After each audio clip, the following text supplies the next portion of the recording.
Hi, I'm Daniel Lucas. Hi, I'm Karen Deloach. This is Coaching 101, a space for growth, accountability, and transformation where insight meets action and people learn to move forward with purpose. I like the ending. Move forward with purpose, not backward, people. Welcome to Coaching 101 with my legendary co-host, Miss Karen Deloach. My pleasure to be here, Daniel. Thank you. Yes. Another week, people. Another great episode for sure. And we will talk about behavioral change models every coach should know. Interesting. Yeah, coaching it truly is about behavior modification. That's really whatever the goal is for the person, physically, mentally, emotionally, sports, or whatever the field is. For me, it's the arts. It's about changing some kind of behavior through learning, through being understood, being self-examining, and finding how and ways that you can become your best you. Mhm. The best you, people. Speaking of art, Miss Karen and I firstly met on Book 101 Review. I invited her to Matchmaker to be my guest to promote her book. What is the title of the book, Miss Karen? Art history and appreciation. It's a text Yes, from my yes. college classes. Yeah, with lots of Mm, pictures. Yep. yes, available where books are sold. People, and we met there, started our connection, and then it later on went to abstract essay, and then went to geography 101, and what else? I decided that, oh, Miss Karen, would you like to be my co-host? So, I think I first introduced love letters. Yes. Yes, love letters, because at that time I'm doing love letters for 2 years. I'm tired of doing alone, like reading letters alone and then giving advice. I said I need a co-host to do this. So in mind, for for sure, I need to test first my co-host before I will say, okay, you are the right co-host. I did I think four people that asked them to be my co-host, and the rest, the three, are failed because my number one rule is if I'm offering you as my co-host, he said, if you ask for money, okay, you totally X, because once you say, oh, what's the big deal for money? If you accept it, that okay, for sure I will be your co-host with the passion that you will do it every single week. That's the sign that you have a passion of what you're doing. But if you're doing this only for money, that's a bad sign. Yes, because this, if there's no money, you will not do it, right? So Miss Karen did it. Okay, I will appear it in a single week, and we do it in a single week. Then it's truly a passion of Miss Karen to be my co-host, and then I asked her to let's do one more Bible verses 101, which is we procrastinate for 1 year. Imagine, people, 1 year. I asked to Miss Karen, okay, let's do it next month, Miss Karen, because I have a lot of podcasts doing, and I have no time to, yes, to set what we're gonna do and like this and like that. But the God said, oh, why you procrastinating, Daniel? You need to do Bible verse 101. If the Holy Spirit will talk to you, you cannot do anything, people. I told you. It's like, oh, okay, so, okay, I will do it next year. I said, next year, now. And then the God said, okay, now, do it now. So Bible verses were born, which is we're doing now. Is it already 5 months we're doing, or 6 months? 6 months, right, Miss Karen? Not quite 6 months, but maybe Hmm. five. Yeah, maybe 5 months. Yes. We're doing for 5 months now, people. And thank God it's a blessing indeed, because I have no time to church. And we need those spiritual, what they call message from us to grow, to fellowship. And through doing this every week with my two co-hosts, it gives me or builds me to regain my strength in spirituality. And I said, that's why God said, you do it now, Daniel, not tomorrow, not next year, today. Yeah. And thank God, I told you, if the Holy Spirit will talk to you, you cannot say no, even you have a lot of commitment. You say yes, and it will be bless you. It will bless you more if you say yes. I'm saying this, people, because it's a process. As I said, in coaching, it's a process too. Having a co-host is a process. In coaching is a process too. Once you have a client, you establish a rapport. The rapport that give you build a trust, and trust give you a good outcome for your relationship, both of you. Absolutely. That was beautiful, Daniel. Thank you. I feel privileged and honored to be part of what you're doing. You do all the hard part, all the behind scenes. You just make it so easy for me. I get to do what I love to do. And having the freedom, and this is one of the things that connected Daniel and I, is we both have faith in Jesus Christ. And this is Mhm. what we're going to bring to the table to all of our podcasts. And whether that offends you or not, it's just the truth. We are going to be ourselves. It's not because we're perfect, but Yes. we have a perfect Savior. And so, even with our coaching 101, which we're talking about today, and even with the topic of behavior modification, it incorporates everything that we're doing. All of our podcasts have at the root, at the heart, is that we somehow want to change what we're doing, and understanding the underlying motives that cause us to act the way we do, react the way we do, not do what we should do, is all about this modification of the way we act. And so, coaching to me, because I've been teaching and coaching a very long time, but in 2021 I began a process of learning how to be a better coach, and I took course after course from some of the best coaches, the most successful coaches, that some of them people would know the names, sometimes you wouldn't. Biblical, some of them are biblically based. Some of them, I think, all the successful ones truly have at their roots biblical truths, or they really wouldn't help people modify their behavior. And so, the last coaching course I took last year on the ideal life was also biblically based. And so, this kind of topic that can be very uh, theoretical. It can have a lot of a teaching about it, is truly at its roots talking about people and what causes them to do better, what causes them to be better, how can they have a very healthy, well-adjusted life if they didn't get the positive parenting, for instance, that we talk about in our parenting class. Maybe that didn't happen for them, and as a result they have some behaviors that they truly want to change, or they have some dreams and desires and they need someone to coach them to be better at this pursuit. So these are the kinds of things that we're talking about in Coaching 101. Certainly, people. Behavioral change is the current currency of coaching. Every goal, breakthrough, and transformation ultimately depends on a person doing something differently and continuing to do it enough for to stick. Talent matters, or resources matters, or timing matters, but behavior is the lever that move results.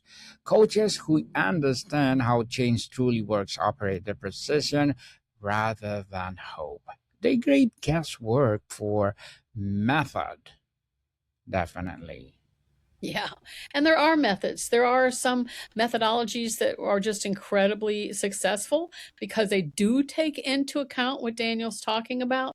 And I know for me as an art teacher, or as a filmmaker teacher, is it's what causes people to do what they do. What is the underlying motivations inside of them?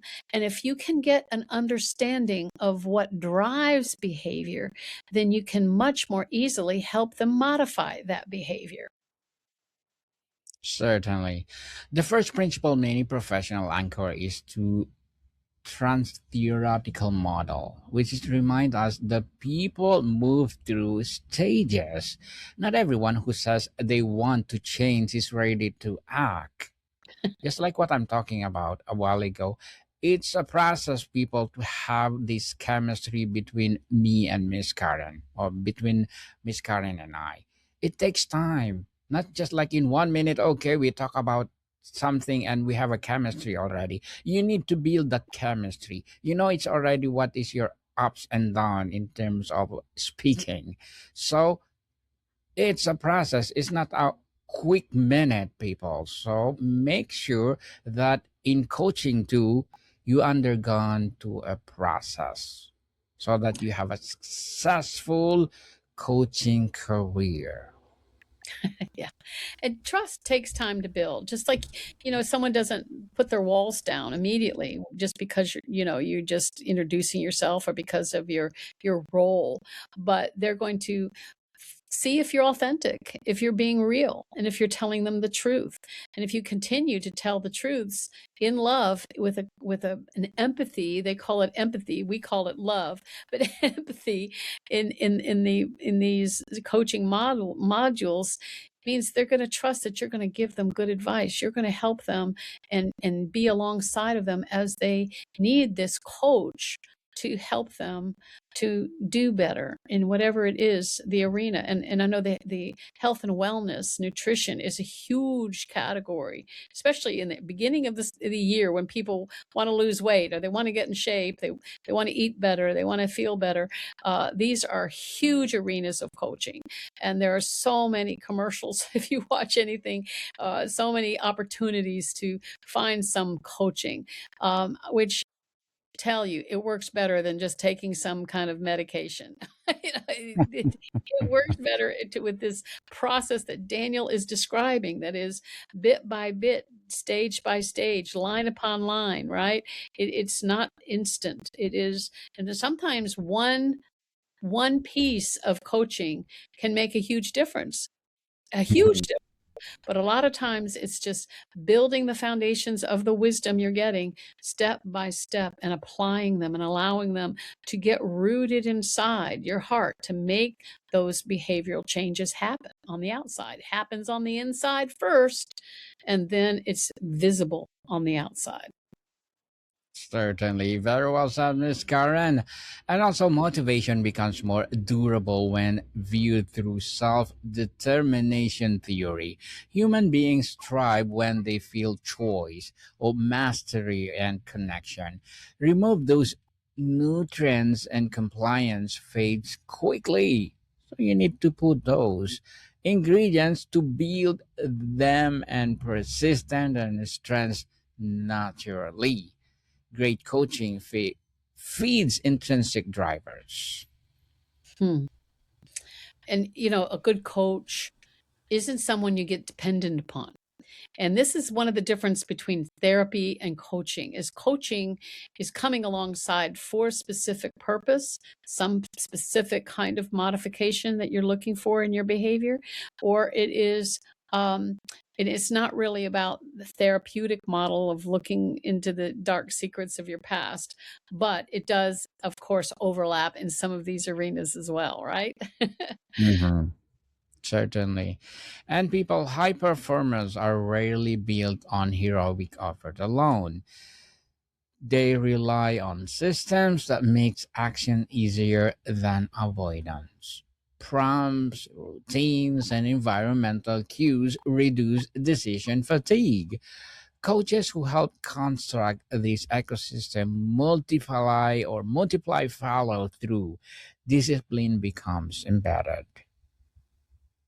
Everything discipline is everywhere. Without discipline, you will not succeed. I know what has worked for me in coaching, in these courses that I've taken, is I set myself under someone that I trust that they've succeeded. They've had success in this arena, number one. Number two, I trust that they're giving me good information and guiding me. And number three, care about me, care about what happens in my own life and business. And then also that they're going to give me the accountability that I need to follow through. They're going to be saying, okay, next week when we meet, I want to see you have accomplished the kind of discipline that Daniel's talking about. There's going to be accountability for that. So I know as an art teacher, I give homework. We only meet 3 times a month. So in between, I need them to be practicing, because these are people that want to build their skills so they can become good drawers, good painters, good artists, or good actors, make better movies, because I teach filmmaking as well. And they want to do better in their field that they're interested in. And so I'm giving them accountability as a coach. I'm not doing it for them, but I'm guiding them and leading them into a way that modifies their behavior. And I try to keep it positive. And this is one thing that I really wanted to stress with coaching, that to find a coach or to be a coach, that you are keeping a safe atmosphere, a non-judgmental, truth-telling environment that promotes positive feedback for your clients. Or if you're a client, that you're going to get somebody that's giving you positive feedback in your I found that telling people what you're doing wrong is not the way to get them to grow. You just lead them into the right paths, and they'll go the right paths. Not stressing, that's the wrong way to go there. That just doesn't work. Doesn't make us better. Doesn't motivate us to do better. What does is say, here, follow me, follow this path. This way works. Works for them, works for you. Come on, do it this way. So that's just a little bit of behavior modification I've seen work in my coaching career. And one thing more, people, clarity of direction is reinforced by goal setting theory too. Specific challenging goals focus attention and elevate performance. Ambiguity dilutes effort. Measurement creates feedback, and feedback enables refinement. What gets redefined gets done. People, I went to school back in the abstract expressionist era, and my teachers, they just said, okay, in 6 weeks, you got to have 6 canvases. There was so little instruction, just exactly what Daniel is describing here when he's saying they weren't specific. I needed more help than that. I wanted some nice guidelines. So when I teach how to draw, and I have a how to draw book, how to paint, I have a how to paint book. When I teach them, it's very specific. That doesn't mean they can't do something else in there. I'm just giving them the confident steps to building their skills so they can then do exactly what they want to do with their arts. So this is really important in whatever behavior modification model you're using. There needs to be that kind of specificity that Daniel is describing right there. Certainly. Ultimately, the best coaches understand the transformation is engineered through consistent, informed adjustments. Frameworks provide maps, language, and leverage. Clients gain not only the result, but repeatable understanding, and that is the difference between temporary improvement and lifelong capability. Yeah, that's so good. That is just beautifully said. It's change that lasts. That's what David's describing. Not just instant gratification, but something that is really, truly, deeply making a difference. Really make a difference, people. So, well, hoping for the best. And Miss Karen, would you like to plug in something? Yes. So thank you for listening to us talk about coaching and some of our personal feelings about what coaching is. And we want you to come back and listen to more episodes of Coaching 101. And we're going to talk about a lot of more things about coaching that will hopefully give you clearer insight for whether you want to be a coach or be a client of a coach. We also do love letters. If you have relationship issues you want to get some advice from, listen and watch love letters and send us some letters. We also do positive parenting. We're talking about techniques and plans for how to raise very confident and well-adjusted children.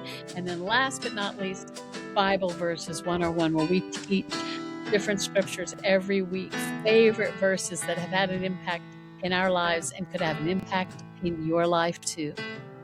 Yes, people, please support our four podcasts for Coaching 101 and Positive Parent 101. Still not yet available on podcasts, but you can watch us live every Saturday through all social media, and sooner or later it will be published wherever you listen your podcast. But for our love letters and Bible verses 101, please do listen wherever you listen your podcast. So, Miss Karen, thank you so much for your time. Oh, thank you so much for having me. Listeners, we love you. God bless you. Much love, people. See you soon.